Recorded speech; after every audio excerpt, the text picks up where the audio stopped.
أحمده وأستعينه وأستغفره وأعوذ بالله من شرور أنفسنا ومن سيئات أعمالنا من يهده الله فلا مضل له ومن يضلله فلا هادي له ونشهد أن سيدنا ومولانا محمدا عبده ورسوله أما بعد فقد قال الله تبارك وتعالى في كلامه المجيد وفرقانه الحميد أعوذ بالله من الشيطان الرجيم بسم الله الرحمن الرحيم يا أيها الناس اتقوا ربكم الذي خلقكم من نفس واحدة وخلق منها زوجها وبث منهما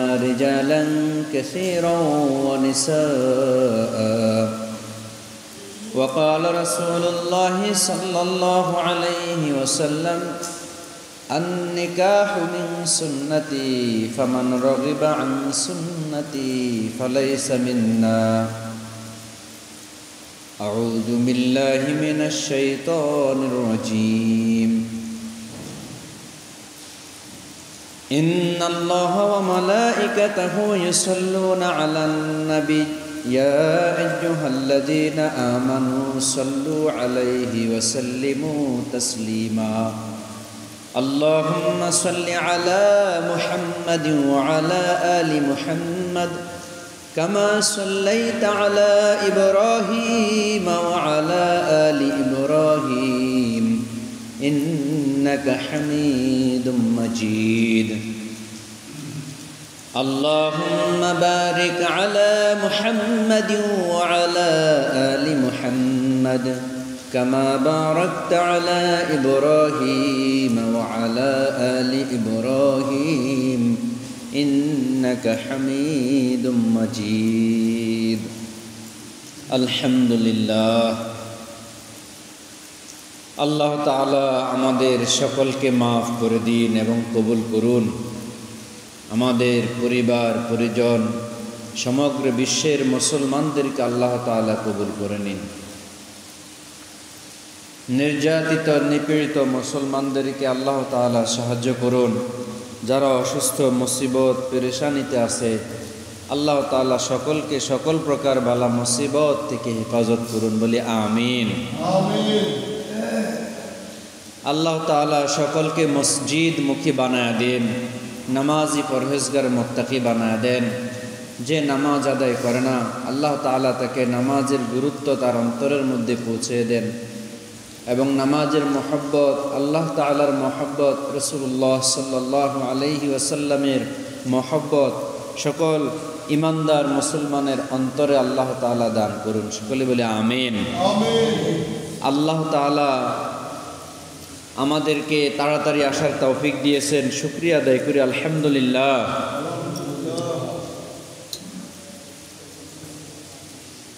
আল্লাহ তাআলার অশেষ মেহেরবানি,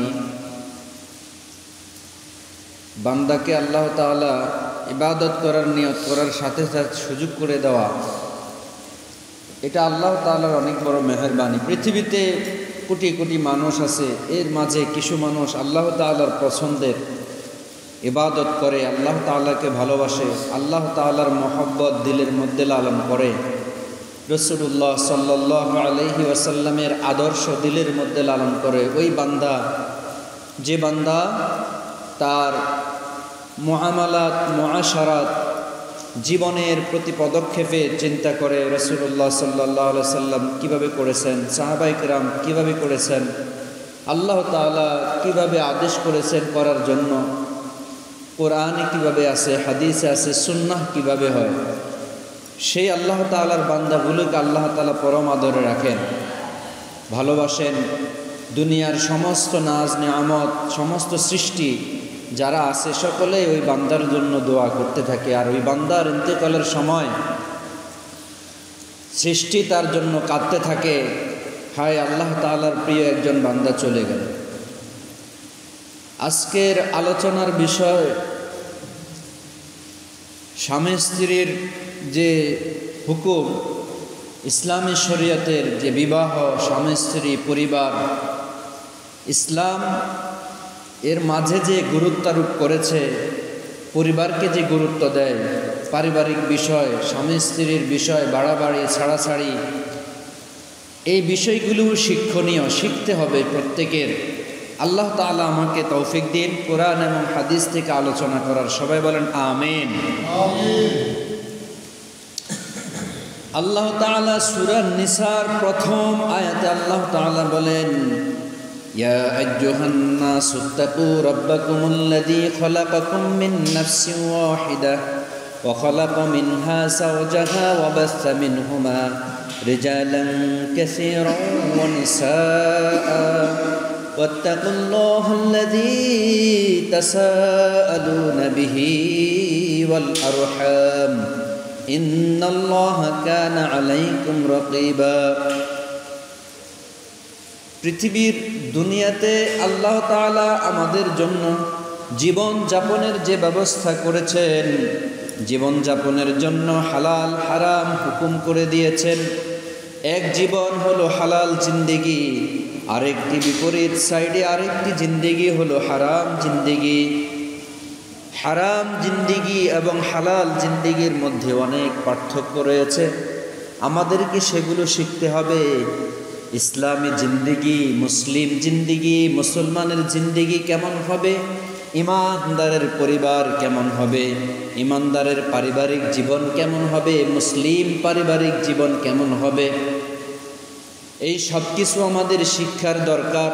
সেজন্যই আল্লাহ তাআলা হালাল হুকুম করলেন সম্পর্কের, পুরুষ এবং নারীর মধ্যে বিবাহের ব্যবস্থা করলেন। ইসলাম এটিকে ফরজ করে দিয়েছেন। রাসূলুল্লাহ সাল্লাল্লাহু আলাইহি ওয়াসাল্লাম বললেন, নিকাহু মিন সুন্নতি ফামান রাগিবা আন সুন্নতি ফালাইসা মিন্না। বিবাহ আমার সুন্নাত, আমার যে উম্মত বিবাহ করবে না সামর্থ্য থাকা সত্ত্বেও সে আমার দলভুক্ত নয়। আমরা যদি রাসূলুল্লাহ সাল্লাল্লাহু আলাইহি ওয়াসাল্লামের দলভুক্তই না হই, তাহলে কিভাবে আল্লাহ তাআলার সন্তুষ্টি পাবো, কিভাবে আল্লাহ তাআলার জান্নাত পাবো, দুনিয়া এবং আখিরাতে কামিয়াবি হব, সফল হব। দুনিয়া এবং আখিরাতে কামিয়াব হওয়ার জন্য, সফল হওয়ার জন্য আমাকে আগে রাসূলুল্লাহ সাল্লাল্লাহু আলাইহি সাল্লামকে ভালোবাসতে হবে, অনুসরণ করতে হবে, অনুকরণ করতে হবে। যখনই আপনার জীবনের মধ্যে রাসূলুল্লাহ সাল্লাল্লাহু আলাইহি সাল্লামের জীবনের অনুসরণ, অনুকরণ, মহব্বত আর ভালোবাসা থাকবে, তখনই আপনি আল্লাহ তাআলার ভালোবাসাও অটোমেটিক্যালি পেয়ে যাবেন। যেটি আল্লাহ তাআলা বলেছেন, ইন কুনতুম তুহিব্বুনাল্লাহ ফাত্তাবিউনি ইউহিব্বুকুমুল্লাহ ওয়া ইয়াগফির লাকুম যুনুবাকুম আল্লাহু গফুরুর রহিম। এই কথার পরিপ্রেক্ষিতে আল্লাহ তাআলা বলেন, আপনার উম্মতদেরকে আপনি বলে দেন, যারা আপনাকে অনুসরণ করবে, আপনাকে ভালোবাসবে, তারা আমার ভালোবাসা পাবে। তারা যদি আমার ভালোবাসা পেতে চায়, তাহলে আপনাকে অবশ্যই অনুসরণ করতে হবে, অনুকরণ করতে হবে। তাহলে আমি তাদের আগের পিছের সকল গুনাহগুলি মাফ করে দিব। আমি গফুরুর রহিম, আল্লাহ তাআলা নিজেই ঘোষণা করে দিলেন। তাহলে দেখা গেল এই কথার আলোকে, আল্লাহ তাআলার এই কথার আলোকে, কোরআনের এই আয়াতের কথায় যদি আমরা রাসূলুল্লাহ সাল্লাল্লাহু আলাইহি ওয়াসাল্লামের জীবন আদর্শ মেনে চলি, অনুসরণ করি, অনুকরণ করি,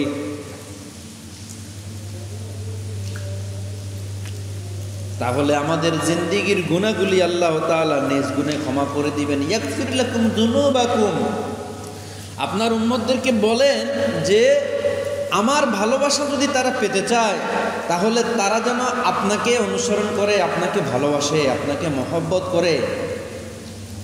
তাহলে আমাদের প্রথম স্টেপ বিশ্বাসের পরেই রাসূলুল্লাহ সাল্লাল্লাহু আলাইহি সাল্লামকে ভালোবাসা। যেই কালেমা আমরা পড়েছি, লা ইলাহা ইল্লাল্লাহ মুহাম্মাদুর রাসূলুল্লাহ, আল্লাহ তাআলাকে এক বিশ্বাস করেছি, রাসূলুল্লাহ সাল্লাল্লাহু আলাইহি সাল্লামকে প্রেরিত রাসূল হিসেবে আমরা ঘোষণা করেছি এবং সাক্ষ্য দিচ্ছি, আশহাদু আল্লা ইলাহা ইল্লাল্লাহ ওয়াহদাহু লা শারীকা লাহু ওয়া আশহাদু আন্না মুহাম্মাদান আবদুহু ওয়া রাসূলুহু। দুটি জিনিসের কম্বিনেশন, এক হলো বিশ্বাস করলাম, দুই হলো নিজের জীবনের মধ্যে প্রতিস্থাপিত করলাম। পৃথিবীর সকল মানুষ জানে একজন সৃষ্টিকর্তা আছেন, যিনি এই দুনিয়াকে বানাইছেন, আমাদেরকে বানিয়েছেন। কারণ এই সব কিছুর লিমিটেশন আছে।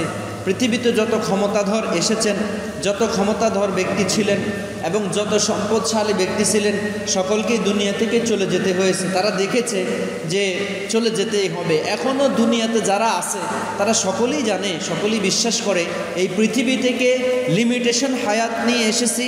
আমাদের সব কিছুই লিমিটেড, আমাদের শক্তি লিমিটেড, আমাদের চিন্তা ভাবনা, আমাদের শরীরের শক্তি, আমাদের শরীরের সব কিছু, আমাদের বডি, আমাদের চক্ষু, আমাদের দেখা, আমাদের খাবার, সব কিছুর লিমিটেড। একদিন সব কিছু লিমিটেড শেষ হয়ে যাবে, সময় শেষ হয়ে যাবে। এই কথাটা পৃথিবীর সকলেই বিশ্বাস করে এবং পৃথিবীর সকলেই বিশ্বাস করে একজন আছেন যিনি এই পৃথিবীর মালিক, আল্লাহ। কিন্তু এর ভিতরে গিয়ে মুসলমানরা শুধু বিশ্বাস করে একমাত্র আল্লাহ তাআলা আছেন, তার সমকক্ষ, তার সমান আর কেউ এই পৃথিবীতে নাই। তিনি কারোর সাথে সম্পর্ক, কাউকে জন্ম দেননি, তাকেও কেউ জন্ম দেয়নি। কিন্তু অন্যান্য ধর্মে সৃষ্টিকর্তার সাথে সাথে অন্যান্য বিশ্বাস জুড়িয়ে দেওয়া হয়েছে, তারা বিশ্বাস করে। সেজন্যে তারা আমাদের মতো নয়। মুসলমান, ইমানদার, মুমিন, কাফির, মুশরিক, ইহুদি, খ্রিস্টান কখনোই মুসলমানের সমান নয়। কারণ আল্লাহ তাআলার পছন্দের ধর্ম হলো ইসলাম। আর যারা এই ইসলামী শরীয়তের অনুশাসন অনুকরণ করে, মেনে চলে, তাদেরকে বলা হয় মুসলিম। আর যারা এই বিশ্বাস করে যে আল্লাহ তাআলা এক এবং আমাদেরকে কবরের জীবনে চলে যেতে হবে চিরস্থায়ী জিন্দিগিতে, যেখানে আমাদের বিচার হবে, যেখানে আমাদের হাসর হবে, সেখানের পর আমাদেরকে জান্নাত জাহান্নাম চিরস্থায়ীভাবে আমাদেরকে দেয়া হবে, ওটাই হবে আমাদের ফাইনাল পরিচয়। সেই বিশ্বাস যারা করে তাদেরকে বলে মুমিন। তাহলে আমরা মুমিন, মুসলমান, ইমানদার এবং রাসূলুল্লাহ সাল্লাল্লাহু আলাইহি সাল্লামের উম্মতে মুহাম্মাদি। আচ্ছা, আমরা তো রাসূলকে পাই নাই, রাসূলকে দেখতেছি না, তাহলে আমাদের এই জিন্দিগি শিখব কিভাবে? জিন্দিগি শিখার জন্য 1.5 থেকে 2 লাখ আল্লাহ তাআলা রাসূলুল্লাহ সাল্লাল্লাহু আলাইহি সাল্লামের সাহাবীকে 100 বছর পর্যন্ত জীবিত রেখেছেন। এই 100 বছর জিন্দিগিতে সাহাবায়ে কেরাম কার জীবন কেমন ছিল, কে কিভাবে পারিবারিক জীবন পরিচালনা করেছেন, অর্থনৈতিক জীবন পরিচালনা করেছেন, রাজনৈতিক জীবন কিভাবে পরিচালনা করেছেন, তাদের জীবনেও দুঃখ ছিল, দুর্দশা ছিল, তাদের জীবনেও মতের অভিমত, মত বিরোধ ছিল, স্বামী স্ত্রীর সাথে ভেজাল ছিল, ঝগড়াঝাঁটি ছিল এবং সংসারে অভাব অনটন ছিল, তাদের জীবনে অনেক অসুবিধা ছিল, অসুস্থতা ছিল। এর মাঝে থেকেও তারা কিন্তু দুনিয়া থেকে জান্নাতি হয়ে গেছেন। নাকি কবরে যায় জান্নাতি হয়েছেন? তারা কোথায় থেকে জান্নাতি হয়েছেন? দুনিয়াতে থেকেই তো জান্নাতি হইতে হবে, না কবরে যায় সব করবেন? কোথায় সুযোগ, কোথায়? আপনাকে যদি আল্লাহ তাআলার প্রিয় বান্দা হতে হয়, আপনাকে যদি আপনার মুসলিম পারিবারিক জীবন আপনি পরিচালনা করতে হয়, পরিপূর্ণভাবে আপনি ইমানদার মুসলমান হতে চান, আল্লাহ তাআলার প্রিয় বান্দা হতে চান, রাসূলুল্লাহ সাল্লাল্লাহু আলাইহি সাল্লামের প্রিয় উম্মত হতে চান, তাহলে আপনাকে এই দুনিয়ার জীবনে থেকেই আপনাকে এই পরিচয় নিয়ে কবরে যেতে হবে। বুঝছেন? এই দুনিয়াতে থেকেই আমাদেরকে এই পরিচয় নিয়ে যেতে হবে। এক ধরনের মানুষ পৃথিবীতে এখন বিশ্বাস করে বিবাহ শাদী এসবগুলোর প্রয়োজন নেই, জীবন আছে, জীবন চলবে, জীবন যখন যেমন তেমন, আমিও তখন তেমন অনুভব করব, এনজয় করব, যখন যেভাবে চলে সেভাবে চলব, হোয়াট ইজ লাইফ। এটা আমাদের যুবক শ্রেণীদের মধ্যে মডার্নিটি, যেটাকে বলে মডার্নিটিভাবে তাদেরকে বিভিন্ন মিডিয়ার মাধ্যমে, বিভিন্ন যুক্তি পরামর্শের মাধ্যমে তাদেরকে শেখানো হচ্ছে, ভাই বিবাহ কেন করতে হবে? লাইফ তো এনজয় করা যায়, এমনিতেই তো জীবনকে অনুভব করা যায়, জীবনে ভোগ করা যায়। একশো নারীর সাথে সম্পর্ক রাখলাম, অপরের বউয়ের সাথে সম্পর্ক রাখলাম, তারপরে যখন যেখানে মন চায় সম্পর্ক রাখলাম, বাদ দিলাম, এ এলাকায় কয়েকদিন থাকলাম, বিদেশে গেলাম, সেখানেও করলাম। এই তো জীবন। 50-60 বছর আবার বিবাহ করব, বউ চালাইতে হবে, সন্তান চালাইতে হবে। এই ভাই এগুলো আমার পছন্দ না, এটা আমি পছন্দ করি না, ভালো লাগে না এগুলা। সামর্থ্য আছে শরীরে, সেই বয়স হয়ে গেছে, অনেক নারীরও এই মতামত, অনেক পুরুষেরও এই মতামত। রাসূলুল্লাহ সাল্লাল্লাহু আলাইহি সাল্লাম লানত করেছেন যে তোমার সামর্থ্য থাকা সত্ত্বেও যদি তুমি বিয়ে না করো তাহলে তুমি আমার দলভুক্ত না। এখন রাসূলের দলভুক্ত না হলে আপনি জান্নাত পাবেন কি আশা করা যায়? এবং রাসূলুল্লাহ সাল্লাল্লাহু আলাইহি সাল্লাম বলছেন 3 ধরনের ব্যক্তিদেরকে আল্লাহ তাআলা সরাসরি সাহায্য করে। 1 নম্বরে হলো যে দাস তার নিজের কামাই দিয়ে নিজেকে মুক্ত করতে চায়, যেটা আমাদের এখন প্রচলিত নেই। 2 নম্বরে হলো যে সামর্থ্যবান ব্যক্তি বিয়ে করে আল্লাহ তাআলা তাকে সরাসরি সাহায্য করে, এবং যে ব্যক্তি আল্লাহ তাআলার রাস্তায় জিহাদ করে তাকে আল্লাহ তাআলা সরাসরি সাহায্য করে। 3 ব্যক্তি, এক হলো যে দাস তার নিজেকে মুক্ত করতে চায়, 2 নম্বরে হলো যে উপযুক্ত বিবাহ করে আল্লাহ তাআলা তাকে সরাসরি সাহায্য করে, এবং যে ব্যক্তি আল্লাহ তাআলার রাস্তায় আল্লাহ রাসূল আল্লাহর ইসলামের জন্য আল্লাহ তাআলার দ্বীনের জন্য জিহাদ করে মুজাহিদ, তাকে আল্লাহ তাআলা সরাসরি সাহায্য করে। তাহলে দেখেন এই 3 জনের মধ্যে একটা আল্লাহ রাসূল বলছেন যে বিবাহ করে। আর মানুষের জীবনের মিশকাত শরীফের একটি হাদিস 267 নম্বর হাদিসে খুব ভালোভাবে বর্ণনা করা হয়েছে যে হালাল জিন্দিগির জন্য বিবাহ করা শর্ত। হালাল জিন্দিগির জন্য কি করা শর্ত? বিবাহ করা শর্ত। আমরা তো চাই সবাই হালাল জিন্দিগি করতে, ঠিক না? ভালো মানুষ হতে চাই, খারাপ কাজ থেকে বিরত থাকতে চাই, নিজের ভিতরে যে আমাদের জৈবিক চাহিদা, আমাদের যে চাহিদা আমাদের ভিতরে জেগে ওঠে সেই চাহিদাকে আমরা মিটাইতে চাই সেটা হালালভাবে, এবং আমাদের মনের আশা পূরণ করতে চাই হালালভাবে। সবাই তো চায় সেটা হালালভাবে হোক, তাই না? নাকি হারাম জিন্দিগি চাই? মুসলমানের জিন্দিগি তো হবে হালাল জিন্দিগি। মুসলমানের জিন্দিগি কি জিন্দিগি হবে? হালাল জিন্দিগি। দেখুন আপনারা যারা বিয়ে করেছেন, বিয়ে অনুষ্ঠান কিভাবে হয়, ইসলামী বিবাহের কি হুকুম রেখেছে, আমরা কি পরিবারকে তা শিক্ষা দিয়েছি? এবং আমাদের প্রত্যেক পরিবার কি তা জানে বিবাহটা আসলে কি জিনিস? এটা কি শিখতে হবে না? এটা যদি আপনি না শিখেন, আলেমদের থেকে যদি না জানেন, পরিবারের মা বোনরাও যদি বিবাহ কি জিনিস সেটা না জানে, যে ইসলামে বিবাহের ব্যাপারে কি বলেছে, রাসূলুল্লাহ সাল্লাল্লাহু আলাইহি সাল্লাম বিয়ে করেছেন কি করেন নাই? কথা বলেন না। বিয়ে করছেন নাকি করেন না? সাহাবীরা বিয়ে করছেন নাকি করেন না? এক হলো জিন্দিগি, মনে রাখেন 2 রকম জিন্দিগির কথা আমি বলতেছি। এক জিন্দিগি হলো তাসবিহ তাহলিল করলাম, আল্লাহর রাস্তায় বের হয়ে গেলাম, জঙ্গলে মসজিদে মসজিদে জীবন কাটালাম, আল্লাহর ইবাদত করতেই থাকলাম, বিয়ে শাদী সংসার এগুলোর আমার প্রয়োজন নেই। আরেক হলো এই এক জিন্দিগি, কি বললাম, বিয়ে শাদী নাই, সারা জীবন ইবাদত করতেছে, সারা জীবন মসজিদে মসজিদে কাটাই দিতেছে, তাসবিহ তাহলিল করতেছে, তাহাজ্জুদ, নফল, ওয়াজিব, সুন্নাত, ফরজ কোনো কিছু বাদ দেন নাই, কোনো গুনাহ করে নাই। এই হলো একটা জিন্দিগি, বুঝছেন? মানে তার বিয়ে শাদী সংসার এগুলোর প্রতি তার কি নাই, যেটাকে আমরা বৈরাগী বলি নাকি, যেটা সংসার নিয়ে তারা ভাবে না, সংসারকে তারা পছন্দ করে না। আরেকটা জিন্দিগি হলো বিবাহ করেছে, ফরজ ইবাদতগুলো ঠিকভাবে আদায় করেছে, হারাম হালাল বেঁচে চলেছে, সংসারের জন্য খরচ করেছে, জীবিকা কামাই করেছে হালালভাবে, এবং ফরজ নামাজ ইবাদতগুলো, ওয়াজিবগুলো, সুন্নতগুলো ঠিকভাবে আদায় করেছে। অত বেশি তাসবিহ তাহলিল আদায় করতে পারে নাই সাংসারিক ব্যস্ততার কারণে, মসজিদে মসজিদে পড়ে থাকে নাই, জীবন কাটিয়ে দেয় নাই, কিন্তু তার জীবনটা হালাল জিন্দিগিভাবে কাটিয়েছে। ওই যে জীবনের মধ্যে সারা জীবন ইবাদত, কোনো সংসার নাই, দুনিয়া নাই, কিন্তু কোনো হারাম কাজও নাই, তার জিন্দিগির চাইতে যেই জিন্দিগি বিবাহ করার পরে সংসার পরিচালনা করেছে, সন্তানকে লালন পালন করেছে, হালালভাবে জীবনযাপন করেছে, ওই ব্যক্তির জীবন তার জীবন থেকে অনেক গুণে উত্তম। এটা মিশকাত শরীফের হাদিস। সুবহানাল্লাহ। এটাই হলো হালাল জিন্দিগি। আমাদের যুবক ভাইদের এবং যুবক নারীদের 35-40 বছর বয়স হয়ে গেছে, বিবাহ শাদী করে না। এবং এটাকে প্রয়োজন মনে করে না।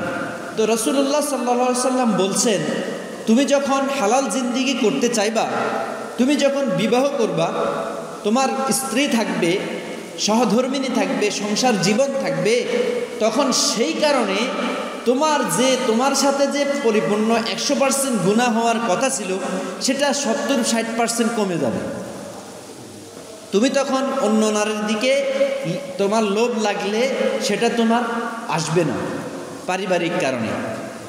তোমার যখন খারাপ কাজ করতে মন চাইবে পারিবারিক জীবন বন্ধনের কারণে সেটা করতে চাইবা না, অন্য নারীর দিকে তাকাবা না, অন্য সম্পর্কের দিকে জড়াবা না, যখন তুমি হালালভাবে এই বিয়ে শাদী করে জীবন যাপন করবে।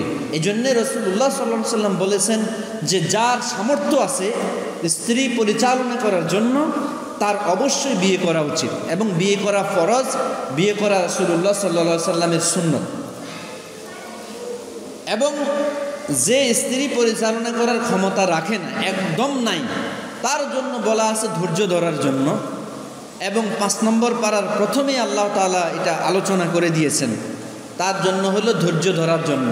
কিন্তু 2 সাহাবী রাসূলুল্লাহ সাল্লাল্লাহু আলাইহি সাল্লামের কাছে আসছে, হুজুর আমাদের অনেক অভাব, ইনকাম নাই, জীবনে শুধু অভাব আর অভাব। রাসূলুল্লাহ সাল্লাল্লাহু আলাইহি সাল্লাম বলছে বিয়ে করে ফেলো। এখন এরা আশ্চর্য যে আমাদের এমনিতে অভাব চলতেছে, আর রাসূল বলতেছে কি বিয়ে করো, বিয়ে করব অভাবের মধ্যে। এটার মানে কি? তার মানে বরকত আছে কি নাই? বিবাহিত জীবনে বরকত আছে। এবার আসেন আমরা জীবনে যাব, আজকে শুধু বিবাহ নিয়ে আলোচনা করব, পরবর্তীতে বিবাহের জিন্দেগি, স্বামী স্ত্রীর যে জিন্দেগি, বর্তমান সময়ের প্রেক্ষাপটে প্রত্যেক পরিবারে যে সমস্যাগুলো হয়, কেন হচ্ছে, কেন এগুলো তৈরি হচ্ছে, এবং দিন দিন স্বামী স্ত্রীর সম্পর্ক মজবুত হচ্ছে নাকি ভেঙে যাচ্ছে? বেশিরভাগ ভেঙে যাচ্ছে নাকি মজবুত হচ্ছে? ভেঙে যাচ্ছে না?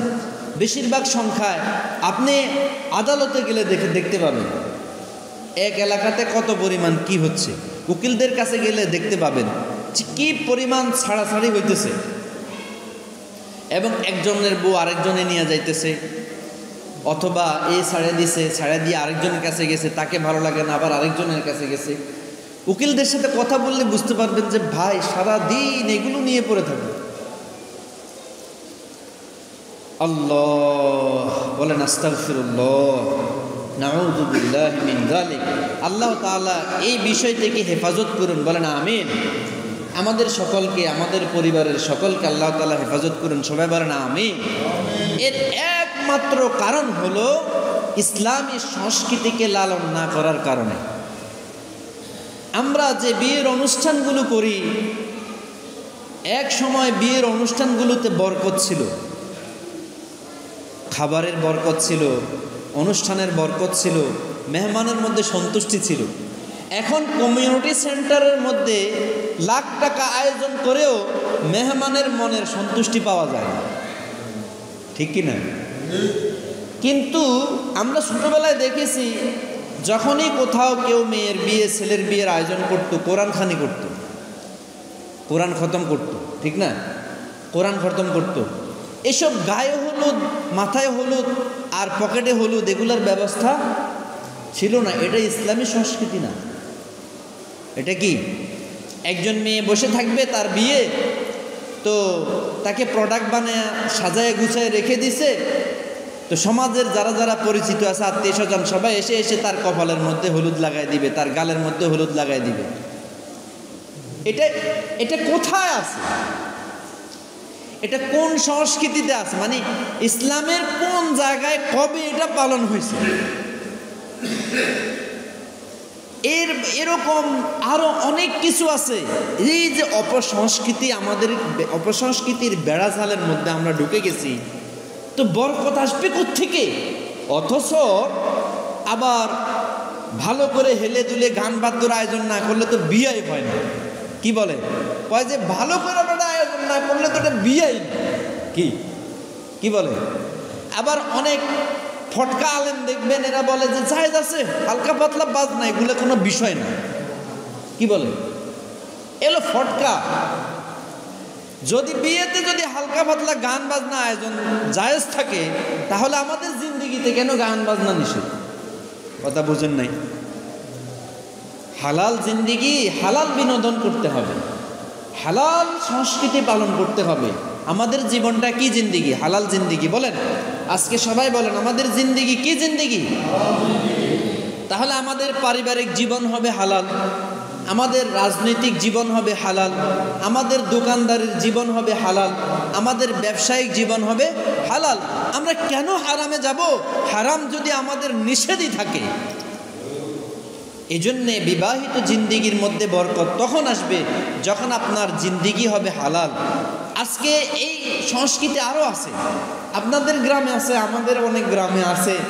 ওই যে শালির বিয়ে হইলে যে কলসি নিয়ে ফানি উঠেতে যায় 4-5 জন মহিলা সহ, কি আছে নাকি? আছে? এটা কোন আলেমে শিখাইল? এটা কুলার মধ্যে ধান দিয়া কি দিয়া কেমনে কি করে, এগুলা কোন আলেমে শিখাইছে? কোন হাদিস থেকে এরা নিছে? এটা কোন বরকতের দোয়া? কোথায়?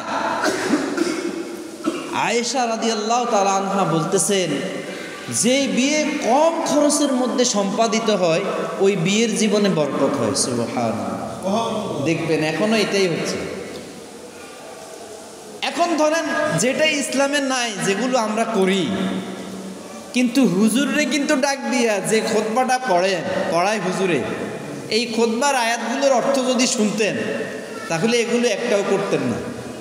প্রথম যে আয়াতটা পড়ে সূরা নিসার আয়াত, বিয়ের খুতবাতে, ইয়া আইয়ুহান নাসুত্তাকু রাব্বাকুমুল্লাযী খলাকাকুম মিন নাফসিন ওয়াহিদা। বিয়ের মধ্যে হুজুরি খুতবা পড়তেছে, হে মানুষ, কোরআনের আয়াত, আল্লাহ তাআলা বলতেছেন সূরা নিসার প্রথম আয়াত। বলেন কোন সূরা? বলেন সূরা নিসার প্রথম আয়াত। সূরা নিসার, নিসা মানে মহিলাদের সূরা। এই সূরাতে অনেক হুকুম আহকাম আছে, পর্দার কথা আছে, কয়জনের সাথে দেখা দেওয়া যায় না যায় এটাতে আছে, পারিবারিক জীবন কিভাবে করতে হবে, স্বামী স্ত্রীর ঝগড়া লাগলে, মারামারি লেগে গেলে, সুলাসুলি লেগে গেলে কি করতে হবে, মতবিরোধ হলে কি করতে হবে, এটা আছে এই সূরার মধ্যে। মুসলমান তো ইসলামিক জ্ঞান পড়ে না। পারিবারিক জীবন, মুসলিম জীবন, ইসলামী বিবাহ, এরকম কোনো বই আপনাদের ঘরে আছে? কারো ঘরে আছে? কেউ শিখছেন কখনো যে ইসলামী বিবাহ কিভাবে হবে, ইসলামী জীবন কিভাবে হবে, মুসলিম বিবাহ কিভাবে সম্পাদন হবে? কেউ পড়ছে? পড়ে নাই। ওই আগে এভাবে দুলাভাই শালিরে কোলে করে নিয়ে আসতো, বই আসলে ওইটা চলে আসছে, ওইটা মানতেছে। ওই দুলাভাইয়ের অনেক দায়িত্ব থাকে নাকি বিয়ের দিন?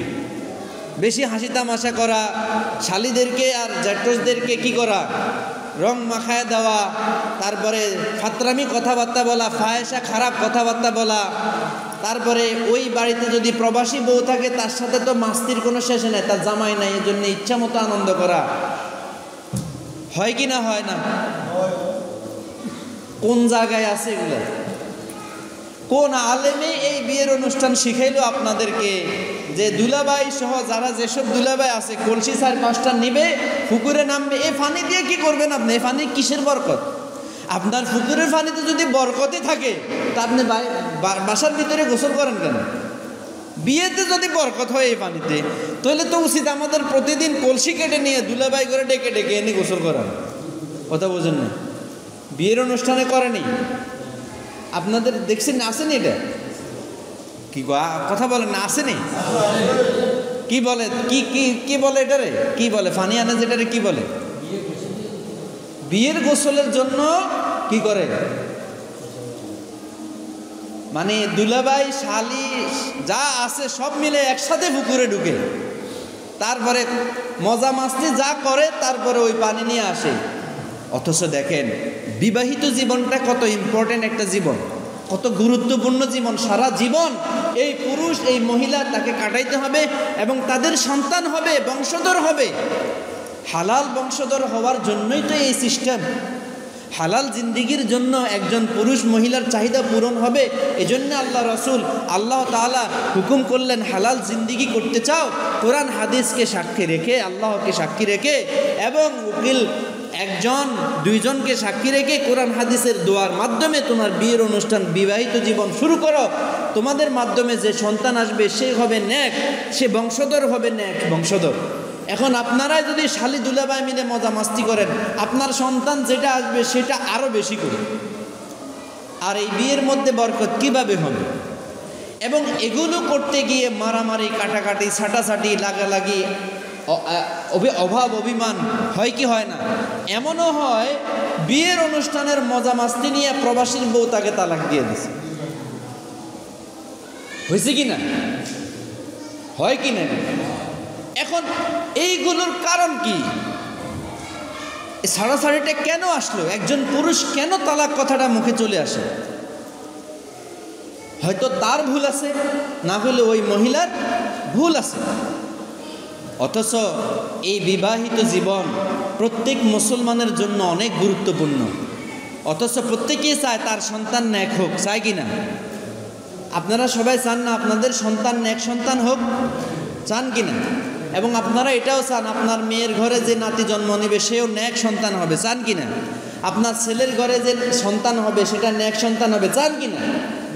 কথা বলে না, চান?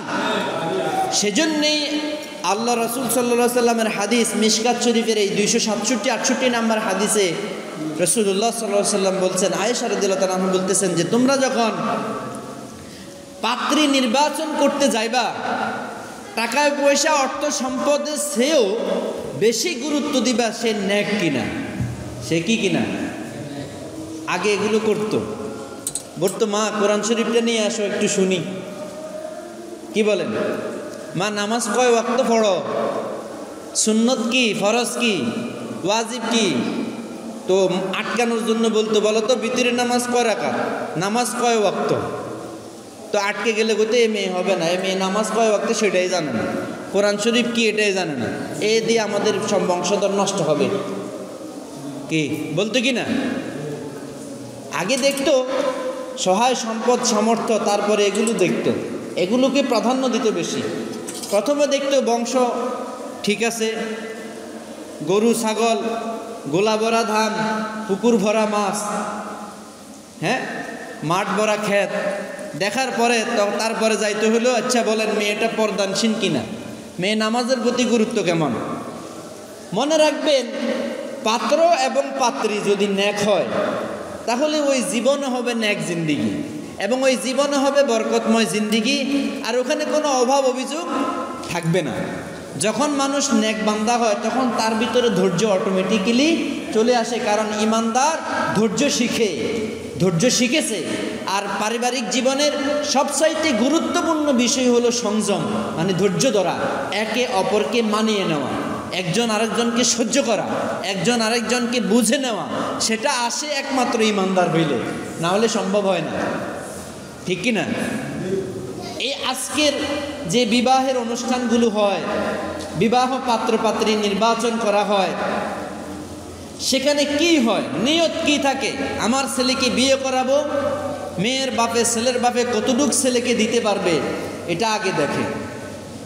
কতটুক আমার ছেলেরে মানুষ করবে, আমার ছেলের গাড়ি বাড়ি করে দিবে, তার নিয়তি হলো এটা। মেয়ে যেমনই হোক আমার দরকার টাকা পয়সা, এটাও বলে। তাহলে আপনি যে বিশ্বাস করেন রিজিক আল্লাহ তাআলা দেওয়া হয়, তাহলে আপনি যে আবার মেয়ের বাবার উপরে রিজিকের ভরসা করে রাখলেন, আপনার ছেলের বিয়ে দিলেন, তাহলে এই জিন্দিগিতে বরকত আসবে কিভাবে? আপনারই তো নিয়ত গেল। ছেলেরও নিয়ত থাকে আমি শ্বশুর থেকে সব আদায় করে নিব, আরে বেটা বিয়ে করলে সব হয়ে যাবে, গাড়ি হবে, বাড়ি হবে, সংসার হবে, আমার শ্বশুর আমারও সব করে দিব, আমি এটা পাবো। সারা জীবন 20 বছর 25 বছর 18 বছর একটা মেয়েকে জীবনের সমস্ত কিছু দিয়ে লালন পালন করে বড় করে নেক জিন্দিগি তৈরি কইরা দিছে, আর তুমি নিয়ত করে আসতেছ এই মেয়ের বাপের থেকে আরও কি আদায় করা যায়, তাকে অসহায় বানায় ফেলতেছে। তার মানে রিজিকের নির্ভরশীলতা বোঝেন। এই ছেলে এবং ছেলের বাবা যদি নিয়ত করে যে ছেলের শ্বশুর বাড়ির থেকে সব কিছু আসবে, মেয়ে হইলে সন্তান হইল মেয়ের বাপে, মেয়ের অসুখ হইলে বাপের বাড়িতে পাঠায় দেয়। অসুখ হয়েছে কার বাড়িতে? অসুখ হয় কার বাড়িতে? ছেলের বাড়িতে। কিন্তু পাঠায় দেয় কার বাড়িতে? বাবা যাও যাও যাও বেড়ায় আসো 1 মাস।